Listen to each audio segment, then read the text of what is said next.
মাছের পোনা দেশের সোনা। পানির নিচের সাদা সোনাখ্যাত মৎস্যবীজ উৎপাদনে ইতিমধ্যে সারা দেশে গুরুত্বপূর্ণ স্থান দখল করে নিয়েছে ময়মনসিংহের গৌরীপুর উপজেলার মৎস্য খামারিরা। শুধু রেণু নয়, পোনা ও মাছ উৎপাদনেও এগিয়ে গৌরীপুর, যার স্বীকৃতিস্বরূপ গৌরীপুরের 5টি হ্যাচারি ও ফিশারি পেয়েছে জাতীয় মৎস্য স্বর্ণপদক পুরস্কার। এখন চলছে মাছের প্রজনন মৌসুম, তাই ব্যস্ত সময় পার করছেন খামারিরা। মা মাছ থেকে ডিম সংগ্রহ করে রেণু উৎপাদন পর্যন্ত প্রক্রিয়াটি বেশ জটিল। প্রতি মুহূর্তে সতর্ক থাকতে হয়, সামান্য ভুল হলে নষ্ট হয়ে যেতে পারে সব। এই হ্যাচারিতে প্রতি বছর 3 থেকে 4,000 কেজি রেণু উৎপাদনের সম্ভাবনা থাকে।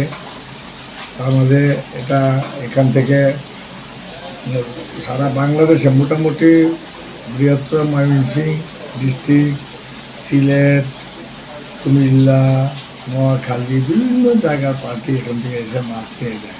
এখানে মাছ নিয়ে চাষিরা খুবই লাভবান এবং আমাদের মাছের গুণগত মান সবাই চেষ্টা করে বজায় রাখতে। সাধারণত পাবদা, গুলশা, শিং, মাগুর, রুই, সিলভার কাপ, কই ও পাঙ্গাস মাছের রেণুর চাহিদা সবচেয়ে বেশি। এর বাইরেও অন্তত 15 থেকে 20 জাতের মাছের রেণু উৎপাদন হয় গৌরীপুরে, যার চাহিদা সারা দেশের মৎস্য খামারিদের কাছে। বিক্রির পর পলিথিন ব্যাগে অক্সিজেন দিয়ে চাষিদের কাছে রেণু সরবরাহ করা হয়। আমরা ওই রুই মাছ নিই, মিরকা, পুঁটি, এই সব জাতীয় মাছ থেকে নিয়ে আসি। আমি এখান থেকে অনেকবার মাছ নিয়েছি। আল্লাহর মতে সব মাছের প্রোডাকশন ভালো। আরও মৃগেল, কাতলা, সিলভার, ঘাস কাপ ইত্যাদি সব রকম মাছের চাষ আমি প্রতি বছরই মাছ নিই এখান থেকে। আমার ভালো প্রোডাকশন আসে, আমি এবং লাভবান হচ্ছি।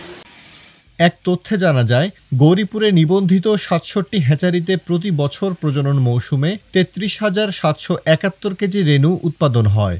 এছাড়াও একটি সরকারি হ্যাচারি রয়েছে, যেখানে প্রতি বছর 240 কেজি রেণু, 400 কেজি ছোট পোনা ও 312 কেজি মাঝারি সাইজের পোনা মাছ উৎপাদন করা হয়ে থাকে। এই রেণু উৎপাদনে গুণগত মান নিশ্চিত করতে গৌরীপুর উপজেলা মৎস্য অফিস পরামর্শ ও প্রশিক্ষণ দিয়ে যাচ্ছেন নিয়মিত। গৌরীপুর উপজেলায় হ্যাচারি সংখ্যা 67টি। এখানে সরকারি হ্যাচারি আছে একটি। এখানে মোট রেণুর উৎপাদন 33,771 কেজি, যেখানে সরকারি হ্যাচারির উৎপাদন 240 কেজি। গৌরীপুর উপজেলায় পোনার চাহিদার মধ্যে পাবদা এবং শিং, মাগুর, গুলশার চাহিদা সবচেয়ে বেশি। এছাড়া রুই, পাঙ্গাস, খই এবং অন্যান্য পোনার চাহিদা রয়েছে। এবং হ্যাচারিতে ব্যবহৃত যেসব ট্যাঙ্ক এবং জার আছে সেগুলো যাতে জীবাণুমুক্ত এবং পরিষ্কার পরিচ্ছন্নভাবে রাখা হয়, যাতে সুস্থ সবল রেণু উৎপাদন নিশ্চিত হয়।